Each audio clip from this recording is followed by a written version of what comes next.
चलिए, good morning. सो जो अपना रिमेनिंग टॉपिक्स बच रहा है उसको ख़त्म करते हैं। सो हम लोग कर रहे थे audit of different types of entities. Last audio में मैंने कोऑपरेटिव सोसाइटी जस्ट टच किया था, शुरू किया था। एज सच उसको बहुत एक्सटेंड मैंने नहीं किया था। तो चलिए कोऑपरेटिव सोसाइटी से कैरी करते हैं फिर अपना रिवीजन, ठीक है। चलिए, अच्छा एक्चुअली मैं बता दूँ, ये लास्ट ऑडियो है, ऑडियो नंबर 4 है ये। ऑडियो 1, ऑडियो 2, ऑडियो 3 ऑलरेडी मैंने अपलोड कर रखा है, ठीक है। ये लास्ट ऑडियो है, ठीक है। तो डायरेक्टली इसको मत देखिएगा, समझ में नहीं आएगा। पहले ऑडियो 1, फिर 2, फिर 3 देखिएगा। चलिए, सो मैं आपके ICI मॉड्यूल पे हूँ, पेज नंबर 60 पे, 9.60, ठीक है। Chapter number 9, page number 60। चलिए स्टार्ट कर रहा हूँ। Audit of cooperative society. अभी कुछ पॉइंट्स हैं, गिन के कुछ 10-11 पॉइंट्स हैं, ठीक है। तो ये हमें पढ़ने हैं। चलिए फटाफट ख़त्म करते हैं उसको। तो पहला पॉइंट है क्वालिफिकेशन ऑफ ऑडिटर।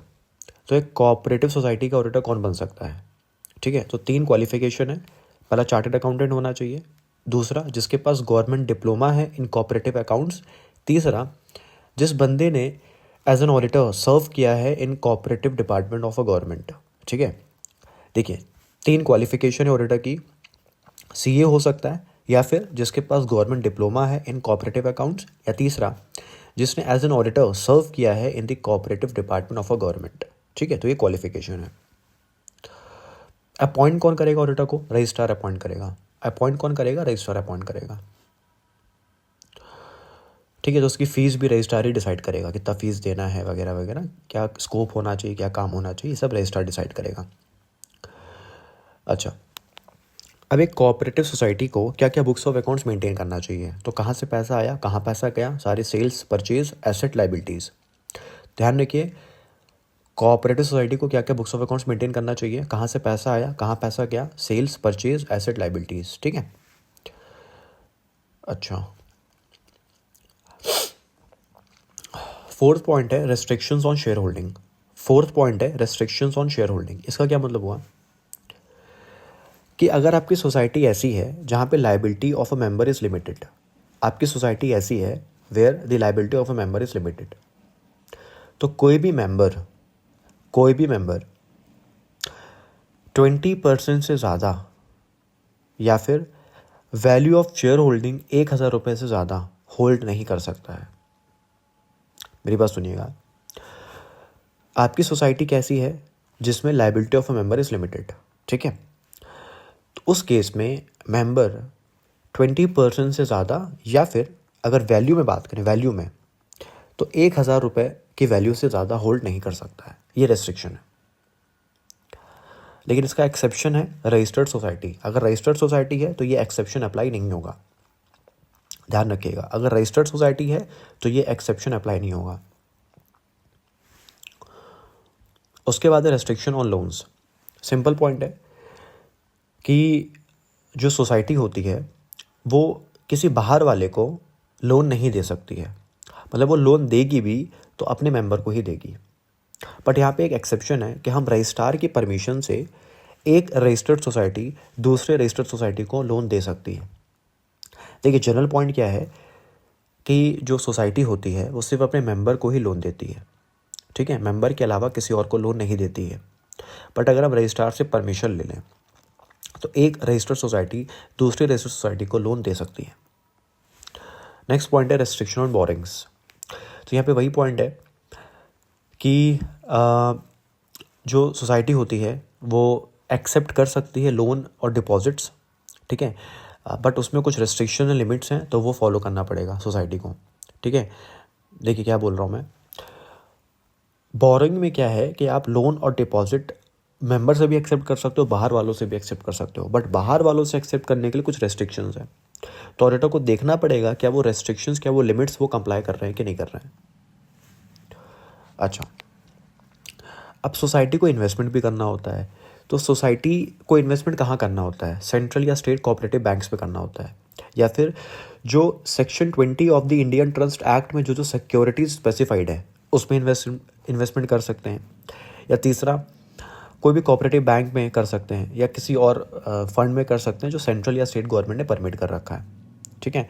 तो 3-4 ध्यान रखिएगा, सेंट्रल या state cooperative banks, section 20 of the Indian trust act में जो जो सिक्योरिटीज़ लिस्टेड है, ठीक है, वहाँ पे आप इन्वेस्ट कर सकते हो, ठीक है, या किसी कोऑपरेटिव बैंक में कर सकते हो, ठीक है, जो अप्रूव्ड बाय रजिस्ट्रार हो, और लास्ट में in any other monies permitted by central या स्टेट गवर्नमेंट। नेक्स्ट पॉइंट है एप्रोप्रिएशन ऑफ प्रॉफिट। एप्रोप्रिएशन का सिंपल सा मतलब क्या है कि बिजनेस में सारा कमाई हमने कर लिया, सारा खर्चा माइनस कर दिया, अब जो पैसा बचा वो हम अपने मेंबर्स को डिस्ट्रीब्यूट करने जा रहे हैं, एप्रोप्रिएशन ऑफ प्रॉफिट। तो ध्यान रखिए, पैसा डिस्ट्रीब्यूट करने से पहले आपको कुछ percentage of profit reserve fund में ट्रांसफ़र करना पड़ता है। फिर से, एप्रोप्रिएशन का क्या मतलब है कि सर हमने बिजनेस किया, हमने काम किया, जो भी कमाया माइनस जो भी खर्चे हुए वो सब माइनस किया, क्या बचा? प्रॉफिट। फिर प्रॉफिट अल्टीमेटली कहाँ जाता है? मेंबर्स के हाथ में जाता है, ठीक है। पर यहाँ पे एक पॉइंट है, मेंबर्स को प्रॉफिट डिस्ट्रीब्यूट करने से पहले आपको कुछ परसेंटेज रिजर्व फंड में ट्रांसफ़र करना पड़ेगा, बस इतना ही है। कितना ट्रांसफ़र करना पड़ेगा यहाँ स्पेसिफाइड नहीं है, बट ट्रांसफ़र करना पड़ेगा। नेक्स्ट पॉइंट है कंट्रीब्यूशन टू चैरिटेबल पर्पस। यहाँ पे क्या बोल रहा है? Registered society up to 10% of net profit after the transfer to reserve fund वो कंट्रीब्यूट कर सकती है चैरिटेबल पर्पस में। देखिए मैं क्या बोल रहा हूँ, आपके पास प्रॉफिट बचा, प्रॉफिट का पहला हिस्सा जाएगा रिजर्व फंड में, फिर उसके बाद आप कुछ हिस्सा कंट्रीब्यूट कर सकते हो चैरिटेबल पर्पस के लिए। कितना हिस्सा? Up to 10% of net profit. उसके बाद जो बचेगा वो मेंबर्स को जाएगा। 2 पॉइंट है back to back. Appropriation of profit, members को पैसा देने से पहले आपको कुछ हिस्सा रिजर्व फंड में डालना पड़ेगा। सेकंड पॉइंट ये है कि आपने रिजर्व फंड में डाल दिया, फिर आप उसके बाद आपकी इच्छा है कि आप उसको चैरिटेबल पर्पस में कंट्रीब्यूट कर सकते हो। कितना? Up to 10% of the net profit. अच्छा, अब सर नेक्स्ट पॉइंट है 10th। सर जो हमने रिजर्व फंड बनाया है वो क्या, उसका क्या होगा? वो मतलब उसका क्या होगा? इन्वेस्टमेंट कहाँ करेंगे उसको? तो ध्यान रखिए, आप जो रिजर्व फंड आपने बनाया है आप अपने बिजनेस में इन्वेस्ट कर सकते हो एज वर्किंग कैपिटल, या किसी और प्रोविज़न का कंप्लायंस करने के लिए इन्वेस्ट कर सकते हो, या फिर किसी पब्लिक पर्पस के लिए यूज़ कर सकते हो जो आपके ऑब्जेक्टिव को प्रमोट करें। 3 पॉइंट है, आप अपने सोसाइटी में ही एज वर्किंग कैपिटल इन्वेस्ट कर सकते हो, या किसी और प्रोविज़न का पालन करने के लिए इन्वेस्ट कर सकते हो, या पब्लिक पर्पस में यूज़ कर सकते हो जिससे आपका ऑब्जेक्टिव प्रमोट हो, ऑब्जेक्टिव प्रमोट हो। 11 पॉइंट है कंट्रीब्यूशन टू एजुकेशन फंड। तो यहाँ पे क्या बोल रहा है कि एजुकेशन फंड में आपको कंपलसरी पैसा ट्रांसफ़र करना पड़ता है। ये चार्ज अगेंस्ट प्रॉफिट है, ठीक है। जो हमने इसके पहले पढ़ा कंट्रीब्यूशन टू चैरिटेबल पर्पस, ये एप्रोप्रिएशन ऑफ प्रॉफिट था, बट जो ये कंट्रीब्यूशन टू एजुकेशन फंड है ये चार्ज अगेंस्ट प्रॉफिट है। तो आपको एनुअली कुछ पैसा कंट्रीब्यूट करना पड़ता है एजुकेशन फंड में, ठीक है। तो ये चार्ज अगेंस्ट प्रॉफिट है, ये ध्यान रखिएगा। तो यहाँ पे आपके 11 पॉइंट खत्म हो गए। क्या 11 पॉइंट थे? एक बार नाम रिवाइज करा दे रहा हूँ। Qualification of auditor, appointment of auditor, books, accounts. 4th है रेस्ट्रिक्शंस ऑन शेयर होल्डिंग, फिर restrictions on loans, restrictions on borrowings, फिर इन्वेस्टमेंट्स, फिर appropriation of profit, contribution to charitable purpose, फिर इन्वेस्टमेंट ऑफ रिजर्व फंड, फिर contribution to education fund. तो ये 11 point थे। Next अब शुरू कर रहा हूँ special features of cooperative audit, ठीक है। कोऑपरेटिव सोसाइटी की ऑडिट हो रही है तो उसमें क्या क्या स्पेशल फीचर्स हैं, मतलब क्या क्या चीज़ें कवर करेंगे हम लोग। कोऑपरेटिव सोसाइटी की ऑडिट हो रही है तो उसमें क्या क्या स्पेशल फीचर्स हैं, क्या क्या चीज़ें हम लोग कवर करेंगे। तो देखिए, पहला, जितने भी डेट्स ओवरड्यू हैं उसको एग्जामिन करेंगे, ठीक है। दूसरा है जितने भी इंटरेस्ट ओवरड्यू हैं उसको एग्जामिन करेंगे, बैड डेट्स को सर्टिफाई करेंगे, एसेट्स और लाइबिलिटीज़ को वैल्यू करेंगे, कोऑपरेटिव प्रिंसिपल्स फॉलो हो रहे हैं कि नहीं हो रहे हैं वो चेक करेंगे। Provisions of act and rules follow हो रहे कि नहीं हो रहे वो चेक करेंगे, मेंबर्स रजिस्टर को चेक करेंगे और रजिस्ट्रार को रिपोर्ट बना के दे देंगे। फिर 9 पॉइंट है, एक हम लोग ग्रेडिंग करेंगे सोसाइटी को, और 10th पॉइंट है कि ऑडिट रिपोर्ट बना के दे देंगे। तो 10 पॉइंट क्या क्या हैं सुनिएगा। पहला, ओवरड्यू डेट्स को एग्जामिन करेंगे, इंटरेस्ट को एग्जामिन करेंगे, बैड डेट्स को सर्टिफाई करेंगे, एसेट एंड लाइबिलिटीज़ को वैल्यू करेंगे, प्रिंसिपल्स का पालन हो रहा है कि नहीं हो रहा है वो चेक करेंगे, प्रोविजंस एक्ट्स रूल्स वगैरह फॉलो हो रहे हैं कि नहीं हो रहे हैं वो चेक करेंगे, मेंबर्स का रजिस्टर चेक करेंगे, रजिस्ट्रार को स्पेशल रिपोर्ट बना के देंगे, कुछ भी मुझे इनकन्सिस्टेंसी लगती है तो सोसाइटी को ग्रेड देंगे, ए ग्रेड, बी ग्रेड, ठीक है, डिपेंडिंग ऑन द सिनेरियोज, और फिर लास्ट में एक ऑडिट रिपोर्ट बना के दे देंगे। चलिए 10 पॉइंट है, बैक टू बैक डिस्कस करते हैं। पहला है एग्जामिनेशन ऑफ ओवरड्यू डेट्स। कुछ नहीं है इसमें, सिंपल सा यही है, जो डेट्स काफ़ी पुराने हैं, जैसे 6 महीना पुराने हैं तो उसको अलग हम कैटेगराइज करेंगे, जो 5 साल पुराने हैं उसको अलग कैटेगराइज करेंगे और फिर उसको अलग से रिपोर्ट करेंगे। देखिए ओवरड्यू डेट्स में क्या है, डेट्स को क्लासीफाई कर रहे हैं, एजिंग कर रहे हैं एक तरीके से। 6 महीना पुराने डेटा हो, 5 साल पुराने डेटा हो, तो उसको क्लासीफाई कर रहे हैं और रिपोर्ट कर रहे हैं। नेक्स्ट है ओवरड्यू इंटरेस्ट। तो ये ध्यान रखिएगा, जितने भी पुराने डेटर हैं उसका इंटरेस्ट हम लोग एक्रूअल बेसिस पर रिकॉर्ड नहीं करेंगे, ये ध्यान रखिएगा। ये पॉइंट मैंने आपको बैंक ऑडिट में ही पढ़ाया था। क्या पढ़ाया था बैंक ऑडिट में, कि जितने भी परफॉर्मिंग एसेट्स होते हैं, परफॉर्मिंग लोन्स होते हैं, उसका इंटरेस्ट हम लोग एक्रूअल बेसिस पर रिकॉर्ड कर सकते हैं, बट जितने भी एनपीए लोन्स होते हैं, नॉन परफॉर्मिंग एसेट्स, उसका इंटरेस्ट हम लोग कैश बेसिस पर रिकॉर्ड करते हैं, एक्रूअल बेसिस पर रिकॉर्ड नहीं करते हैं। तो यहाँ पे वही पॉइंट है कि जो भी ओवरड्यू डेट्स हैं, जो पुरानी डेट्स हैं, ठीक है, तो उसमें हम लोग इंटरेस्ट एक्रूअल बेसिस पर रिकॉर्ड नहीं करेंगे, और अगर गलती से कर भी दिया है तो उसको एक्सक्लूड कर देंगे, मतलब माइनस कर देंगे।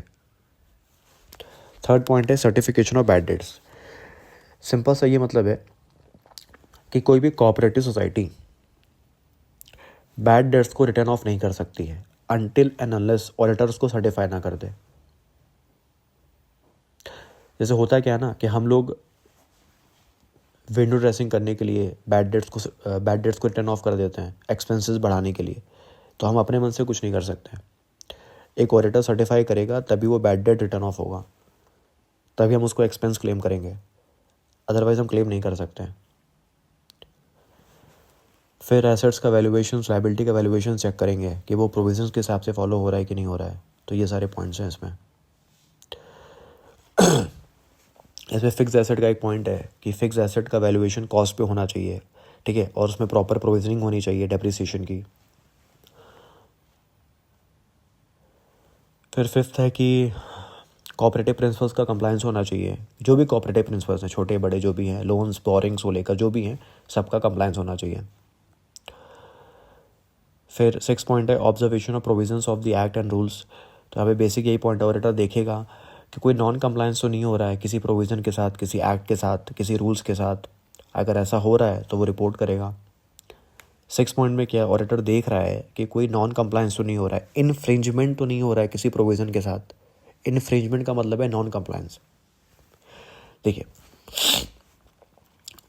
मैंने आपको 6 पॉइंट क्या क्या बोला। एग्जामिनेशन ऑफ ओवरड्यू डेट्स, मतलब जितने भी पुराने डेट्स हैं उसको हम एग्जामिन कर रहे हैं और अलग से रिपोर्ट कर रहे हैं।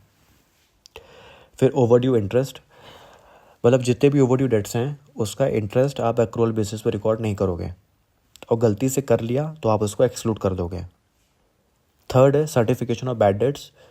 बैड डेट्स को आप रिटर्न ऑफ नहीं कर सकते हो अपने मन से, पहले ऑडिटर उसको होता ना सर्टिफाई करेगा, फिर आप उसको एज एन एक्सपेंस क्लेम कर सकते हो। फिर आप एसेट और लाइबिलिटीज़ का वैल्यूएशन करोगे कि लाइबिलिटीज़ सारी एक्नॉलेज्ड है कि नहीं है, एसेट्स प्रॉपर्ली रिकॉर्डेड है कि नहीं है, डेप्रिसिएशन प्रॉपर है कि नहीं है, ये सारी चीज़ें आप चेक करोगे। फिर कोऑपरेटिव प्रिंसिपल्स का कंप्लायंस हो रहा है कि नहीं हो रहा है, वो सारी चीज़ें आप चेक करोगे। फिर 6 पॉइंट यही है, कोई इन्फ्रिंजमेंट तो नहीं हो रहा है प्रोविज़न को लेकर, कोई नॉन कंप्लायंस तो नहीं हो रहा है, वो सारी चीज़ें आप चेक करोगे। फिर 7th है verification of members register and examination of their passbooks. तो यहाँ पे बेसिक यही पॉइंट है कि जो मेंबर की पासबुक है, देखो पासबुक में क्या होता है, मेंबर की पासबुक में क्या होता है, मेंबर ने कितना पैसा लिया सोसाइटी से और सोसाइटी को कितना पैसा दिया, उसका एक रिकॉर्ड होता है। पासबुक में क्या होता है, जैसे मेरी बैंक की पासबुक है, मुझे क्या मालूम चलता है कि मैंने बैंक में कितना पैसा जमा किया और बैंक से कितना पैसा निकाला, यही तो पासबुक में डिटेल होती है। तो अगर मैं किसी मेंबर की पासबुक चेक कर रहा हूँ तो मुझे क्या मालूम चलेगा कि सोसाइटी ने कितना लोन उनको दिया है और वगैरह वगैरह, क्या क्या बोरिंग्स हुई हैं, क्या क्या लोन हुआ है, ठीक है। तो वो सारी चीज़ें हमें मालूम चलेगी। तो एंट्रीज देखने से हमें ये फ़ायदा होगा कि आइडिया लगेगा कितने लोन्स हुए हैं, कितने बोरिंग्स हुए हैं, कितने डिपॉजिट्स हुए हैं, ये सारी चीज़ें हमें मालूम चलेगी। फिर स्पेशल रिपोर्ट, ये ध्यान रखिएगा, इसमें 4 मार्क्स का क्वेश्चन आ सकता है स्पेशल रिपोर्ट। तो इसके कुछ 4 पॉइंट है। इन 4 केसेस में एक ऑडिटर स्पेशल रिपोर्ट बना के देगा रजिस्ट्रार को। इन 4 केसेस में ऑडिटर स्पेशल रिपोर्ट बना के देगा रजिस्ट्रार को। इसमें 4 मार्क्स का क्वेश्चन एक्सपेक्टेड है। स्पेशल रिपोर्ट क्या क्या 4 पॉइंट है। अगर कुछ पर्सनल प्रॉफिटेरिंग का केस है, पर्सनल प्रॉफिटेरिंग मतलब सेल्फिश इंटरेस्ट, मेंबर सोसाइटी के इंटरेस्ट में काम नहीं कर रहा है, मेंबर अपने ही फ़ायदे में काम कर रहा है, ठीक है, तो ये पर्सनल प्रॉफिटेरिंग है। तो सेल्फिश इंटरेस्ट अगर कुछ होता है तो ऑडिटर रिपोर्ट करेगा। दूसरा फ्रॉड, तीसरा मिसमैनेजमेंट, चौथा मान लेते हैं कि आपकी अर्बन कोऑपरेटिव बैंक है, किसी अर्बन एरिया में आपकी कोऑपरेटिव बैंक है। तो अगर ऑडिटर को लगता है कि उस बैंक ने किसी रिलेटिव को ज़रूरत से ज़्यादा एडवांस दे दिया, वो भी नेग्लिजेंटली, मतलब ना कोई डॉक्यूमेंटेशन किया, ना कोई केवाईसी किया, ना कोई बैकग्राउंड चेक किया, कुछ नहीं, ज़रूरत से ज़्यादा एडवांस दे दिया, तो वो भी ऑडिटर रिपोर्ट कर देगा। देखिए क्या क्या 4 पॉइंट है। Special report to the registrar, यहाँ पे ऑडिटर रजिस्ट्रार को स्पेशल रिपोर्ट बना के दे रहा है। क्या क्या 4 केस हैं। पर्सनल प्रॉफिटेरिंग, अगर ऑडिटर को लगता है कि कोई मेंबर सेल्फिश इंटरेस्ट में काम कर रहा है तो रिपोर्ट करेगा। दूसरा, ऑडिटर को लगता है कुछ फ्रॉड हो रहा है रिगार्डिंग एक्सपेंसेस, परचेजेस, कुछ भी है, वो रिपोर्ट करेगा। मिसमैनेजमेंट हो रहा है, रिपोर्ट करेगा। और लास्ट पॉइंट है, अगर मान लेते हैं कि कोऑपरेटिव बैंक अर्बन एरिया में है तो देखेगा कोई डिसप्रपोर्शनेट एडवांसेस तो नहीं दिए जा रहे रिलेटिव्स को, तो वो रिपोर्ट करेगा। 9 पॉइंट है, अपने पूरे चेकिंग के बेसिस पे सोसाइटी को ग्रेड करेगा। ग्रेड मतलब A ग्रेड, B ग्रेड, उसके हिसाब से। और लास्ट पॉइंट है, अपनी रिपोर्ट बना के डिस्कशन करेगा, ठीक है। चलिए नेक्स्ट शुरू कर रहा हूँ, मल्टी स्टेट कोऑपरेटिव सोसाइटी। ठीक है, मल्टी स्टेट का क्या मतलब है कि मेरी कोऑपरेटिव सोसाइटी एक स्टेट से ज़्यादा ऑपरेट हो रही है, मतलब कई सारे स्टेट्स में ऑपरेट हो रही है। जैसे अमूल कोऑपरेटिव सोसाइटी, तो अमूल पूरे इंडिया में ऑपरेट हो रही है। अमूल कोऑपरेटिव सोसाइटी क्या करती है, जो भी मिल्कमैन है उनसे दूध डायरेक्टली ख़रीदती है, ठीक है, 49 रुपीज़ में। अमूल कोऑपरेटिव सोसाइटी क्या करती है, इन्होंने मिडिल मैन को हटा दिया। डायरेक्टली लोग मिल्क मैन से दूध खरीदते हैं और उनको डायरेक्टली कैश में पेमेंट करते हैं 49 रुपीज़ पर लीटर। तो अमूल पूरे इंडिया में ऑपरेट हो रही है। तो जो सोसाइटी एक स्टेट से ज़्यादा ऑपरेट हो रही है उसको बोलते हैं मल्टी स्टेट कोऑपरेटिव सोसाइटी। तो अब शुरू कर रहे हैं मल्टी स्टेट कोऑपरेटिव सोसाइटी, ठीक है। इसका एक्ट है 2002। अच्छा, अब ध्यान रखिए, अगर मल्टी स्टेट कोऑपरेटिव सोसाइटी है तो क्या क्या बुक्स ऑफ अकाउंट्स मेंटेन करना होता है। तो कहाँ से पैसा आया, कहाँ पैसा गया, सारे सेल्स परचेजेस, सारे एसेट लाइबिलिटीज़। और अगर आपकी multi state cooperative society production में एंगेज्ड है तो आपको कॉस्ट शीट भी बनाना पड़ेगा। कॉस्ट शीट मतलब मटेरियल का खर्चा, लेबर का खर्चा, ओवरहेड्स का खर्चा, ये सब आपको दिखाना पड़ेगा। देखिए नेक्स्ट टॉपिक क्या है, multi state cooperative society. Multi state का क्या मतलब है, अगर आपकी कोऑपरेटिव सोसाइटी एक स्टेट से ज़्यादा ऑपरेट कर रही है, जैसे अमूल, तो ऐसे केस में आपको 4 बुक्स ऑफ अकाउंट्स मेंटेन करने पड़ेंगे। कहाँ से पैसा आया, कहाँ पैसा गया, सारे सेल परचेजेस, एसेट लाइबिलिटीज़। और अगर आप होता ना मैन्युफैक्चरिंग कर रहे हो तो आपको पूरी कॉस्ट शीट बनानी पड़ेगी। मटेरियल का खर्चा कितना, लेबर का खर्चा कितना, ओवरहेड्स का खर्चा कितना, तो ये सब आपको दिखाना पड़ेगा। तो ये बेसिकली 4 बुक्स ऑफ अकाउंट्स आपको मेंटेन करने पड़ेंगे। इसमें वही सारे पॉइंट्स हैं, qualification of auditor, appointment of auditor, powers and duties of auditor, ठीक है, फिर कंटेंट ऑफ रिपोर्ट, फिर पावर ऑफ सेंट्रल गवर्नमेंट, ठीक है। चलिए फटाफट देख लेते हैं एक बार। चलिए, तो पहला पॉइंट क्या है, क्वालिफिकेशन ऑफ ऑडिटर। तो देखिए मल्टी स्टेट कोऑपरेटिव सोसाइटी में सिर्फ एक चार्टर्ड अकाउंटेंट ही ऑडिट कर सकता है, ठीक है। मल्टी स्टेट कोऑपरेटिव सोसाइटी में सिर्फ एक चार्टर्ड अकाउंटेंट ही ऑडिट कर सकता है। अच्छा, अब कुछ डिस्क्वालिफिकेशन है। बॉडी कॉर्पोरेट ऑडिट नहीं कर सकती है, ऑफिसर या एम्प्लॉई मल्टी स्टेट सोसाइटी का ऑडिट नहीं कर सकता है, मतलब उसी सोसाइटी का ऑफिसर या एम्प्लॉई वो ऑडिट नहीं कर सकता है, या फिर मेंबर उस सोसाइटी का मेंबर, या फिर एम्प्लॉय का एम्प्लॉई या ऑफिसर का एम्प्लॉई, मेंबर या फिर ऑफिसर का एम्प्लॉई या फिर एम्प्लॉय का एम्प्लॉई, ये भी ऑडिट नहीं कर सकते हैं। और लास्ट में अगर कोई इनडेटेड है, सोसाइटी को इनडेटेड है, तो वो भी ऑडिट नहीं कर सकता है। इनडेटेड है या कोई गारंटी दिया है या कोई किसी थर्ड पार्टी को लेकर कोई गारंटी दिया है, ठीक है, तो वो ऑडिट नहीं कर सकता है। तो पहला पॉइंट है क्वालिफिकेशन ऑफ ऑडिटर, ठीक है। तो उसमें सिर्फ एक चार्टर्ड अकाउंटेंट ही ऑडिट कर सकता है, ठीक है। कौन कौन डिसक्वालीफाइड है? Body corporate, officer, employee, member, employee का एम्प्लॉय या ऑफिसर का एम्प्लॉय, या लास्ट में कोई इंडेटेड है या किसी ने गारंटी दिया है। अपॉइंटमेंट, तो ध्यान रखिए, first auditor multi state society का अपॉइंट करेगा board with in 1 month of the registration. तो सोसाइटी के रजिस्ट्रेशन के विद इन 1 मंथ वो अपॉइंट करेगा। और जो बंदा अपॉइंट हो रहा है वो अपनी ऑफिस होल्ड करेगा till the conclusion of first AGM. वो अपनी ऑफिस होल्ड करेगा till the conclusion of first AGM.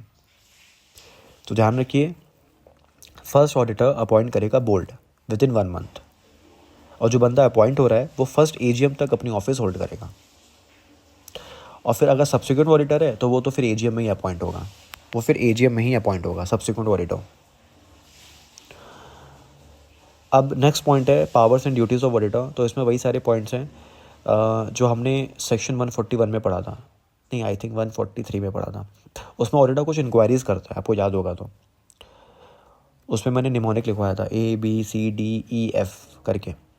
तो यहाँ पे वही सारे पॉइंट्स हैं, बट इसमें सिर्फ और सिर्फ 4 पॉइंट है, ABEF। सेक्शन आई थिंक 143 था कि 141 था, मेरे ख्याल से 143 था, आप चेक कर लीजिएगा। तो उसमें इंक्वायरीज़ को लेकर कुछ मैंने 6 पॉइंट बताया था आपको, ABCDEF, उसका निमोनिक लिखवाया था। तो यहाँ पे वही 4 पॉइंट डिस्कस्ड हैं, ABEF। ए का मतलब होता है लोन्स एंड एडवांसेस, बी का मतलब था बुक एंट्रीज, फिर ई का मतलब था एक्सपेंसेस, और एफ का मतलब था फॉर कैश, ठीक है। तो यहाँ पे वही 4 पॉइंट हैं, पढ़ लीजिएगा। कंटेंट, तो ऑडिटर कंटेंट में वही सारे पॉइंट है, फिर से 143 सबसेक्शन 3 वाले, कि वो अपनी रिपोर्ट में बताएगा कि उसको सारे इन्फॉर्मेशन एक्सप्लेनेशन मिले थे कि नहीं मिले थे, proper books of accounts maintain थे कि नहीं थे, हमें ब्रांचेस की रिपोर्ट मिले थे कि नहीं मिले थे, बैलेंस शीट और प्रॉफिट एंड लॉस आपस में एग्रीमेंट में है कि नहीं है। तो ये सारी चीज़ें ऑडिटर रिपोर्ट करेगा। फिर नेक्स्ट टॉपिक है power of central government to direct special audit. तो क्या क्या केसेस हैं जब एक सेंट्रल गवर्नमेंट स्पेशल ऑडिट करा सकता है? तो 3 केसेस हैं, जब अफेयर ढंग से मैनेज नहीं हो रहे हैं, ठीक है। दूसरा, वो जिस तरीके से सोसाइटी काम कर रही है वो इंडस्ट्री के इंटरेस्ट को इंजरी पहुंचा सकती है, या लास्ट में फाइनेंशियल पोजीशन उनकी ख़राब हो रही है। तो 3 केसेस हैं सेंट्रल गवर्नमेंट स्पेशल ऑडिट करा सकता है। पहला, उनके अफेयर्स प्रॉपर्ली मैनेज नहीं हो रहे हैं जिस तरीके से मैनेज होने चाहिए थे। दूसरा, वो जिस तरीके से काम कर रहे हैं आप पूरे इंडस्ट्री पूरे बिजनेस को इंजरी पहुंचा सकते हो। और तीसरा, फाइनेंशियल पोजीशन ख़राब हो रही है उनकी। ये ऑर्डर कौन देगा? ये सेंट्रल गवर्नमेंट ऑर्डर देगा, सेंट्रल गवर्नमेंट ऑर्डर देगा। ऑडिट कौन कर सकता है? चार्टर्ड अकाउंटेंट कर सकता है, ठीक है, चार्टर्ड अकाउंटेंट कर सकता है। अच्छा, सेंट्रल गवर्नमेंट कब स्पेशल ऑडिट का डायरेक्शन देगा? तभी डायरेक्शन देगा अगर सेंट्रल गवर्नमेंट का स्टेट गवर्नमेंट का खुद का या मिला के 51% से ज़्यादा स्टेक है, किसमें? पेड अप शेयर कैपिटल में, तभी वो स्पेशल ऑडिट का डायरेक्शन देगा। तो सेंट्रल गवर्नमेंट स्पेशल ऑडिट का डायरेक्शन कब देगा? जब सेंट्रल गवर्नमेंट का या स्टेट गवर्नमेंट का मिला के 51% से ज़्यादा होल्डिंग है पेड अप शेयर कैपिटल में, तभी वो डायरेक्शन देगा। अब एक ऑडिटर की क्या क्या पावर्स होंगी? वही सेम पावर्स हैं जो अभी हमने जस्ट पढ़ी थी। फिर सेंट्रल गवर्नमेंट एक्शन लेगा उनकी रिपोर्ट के हिसाब से, और जो भी एक्सपेंसेस हैं वो सेंट्रल गवर्नमेंट डिसाइड करेगा और सेंट्रल गवर्नमेंट पे करेगा जो भी एक्सपेंसेस हैं। फिर बाद में वो खर्चे हम लोग रिकवर कर लेते हैं, जो भी दोषी पाए जाते हैं उनसे रिकवर कर लेते हैं। देखिए क्या क्या पॉइंट है। सबसे पहला, सेंट्रल गवर्नमेंट डायरेक्शन देगा कि स्पेशल ऑडिट होनी है। कौन ऑडिट करेगा? Chartered accountant. तीसरा केस था, सेंट्रल गवर्नमेंट तभी डायरेक्शन देगा जब सेंट्रल गवर्नमेंट का खुद का या स्टेट गवर्नमेंट से मिला के 51% से या उससे ज़्यादा का स्टेक है। पावर्स एंड ड्यूटीज़ क्या होंगे ऑडिटर की, वही सेम है। और लास्ट में सेंट्रल गवर्नमेंट एक्शन क्या लेगा, तो जो भी ऑडिट होगी, जो भी रिपोर्ट्स बनाए जाएंगे, उसके हिसाब से सेंट्रल गवर्नमेंट एक्शन लेगा। एक्सपेंसेस कौन बियर करेगा ऑडिट के, सेंट्रल गवर्नमेंट बियर करेगा, पर सेंट्रल गवर्नमेंट रिकवर कर लेगा उस एक्सपेंस को कंपनी से, जो भी दोषी पाए जाएंगे। अब है next point, inquiry by central registrar. तो यहाँ पे इंक्वायरी हो सकती है 3 केसेस में। अगर 3 लोग रिक्वेस्ट करते हैं तो पहला, कोई फेडरल कोऑपरेटिव सोसाइटी रिक्वेस्ट करती है इंक्वायरी के लिए। दूसरा, क्रेडिटर या not less than 1/3 of the member, not less than 1/3 of the member of the board. Last है, not less than 1/5 of the number of members. तो ये 3 लोग रिक्वेस्ट कर सकते हैं इंक्वायरी के लिए। पहला तो फेडरल कोऑपरेटिव, दूसरा क्रेडिटर, सोसाइटी का क्रेडिटर, या फिर बोर्ड में जितने मेंबर्स हैं उसका मिनिमम 1/3, बोर्ड के अंदर जितने मेंबर्स हैं उसका मिनिमम 1/3, और लास्ट में जितने मेंबर्स हैं पूरे सोसाइटी के उसका मिनिमम 1/5। ये और कंडीशन है। तो अगर ऐसा होता है तो इंक्वायरी हो सकती है, लेकिन इंक्वायरी कराने से पहले अपॉर्चुनिटी ऑफ बीइंग हर्ड आपको देना पड़ेगा 15 डेज का। अपॉर्चुनिटी ऑफ बीइंग हर्ड देना पड़ेगा 15 डेज का। अब एक सेंट्रल रजिस्ट्रार को क्या क्या पावर है, तो वो किसी भी time books of accounts, documents, shares, cash वगैरह देख सकता है सोसाइटी का। उसके बाद किसी भी ऑफिसर को बुला सकता है पूछताछ के लिए, इंटरोगेशन के लिए, ठीक है। और तीसरा है कि इंफॉर्मेशन मांग सकता है, एक्सप्लेनेशन मांग सकता है किसी भी टाइम पे, ठीक है। तो ये सारे पावर्स हैं। उसके बाद सेंट्रल रजिस्ट्रार क्या करेगा, within a period of 3 months of the date of receipt of the report communicate the report of inquiry to the multi state.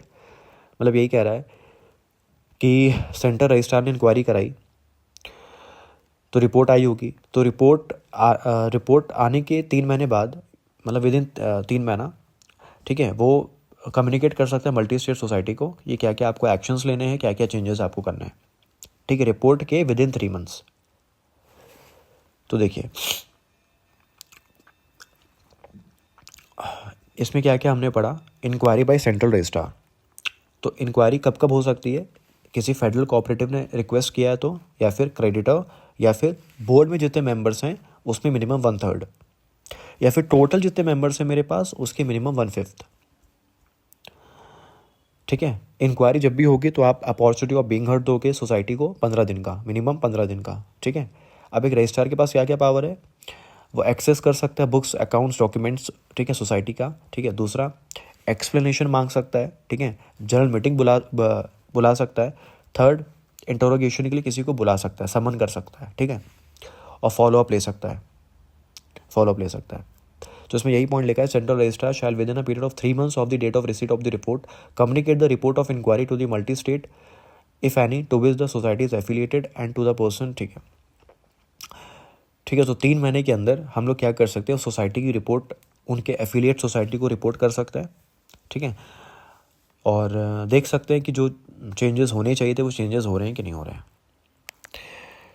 चलिए ये ऑडियो मैं यहीं रेस्ट्रिक्ट कर रहा हूँ। मुझे लगा था शायद हो जाएगा इस वाले ऑडियो में, बट ठीक है, कोई बात नहीं। तो इंस्पेक्शन मेरा बाकी है, फिर उसके बाद ट्रस्ट, सोसाइटी, ये सब बाकी है, कोई बात नहीं, हो जाएगा, ख़त्म हो जाएगा। चलिए ठीक है, आई होप आपको अच्छा लगा होगा। चलिए, थैंक यू।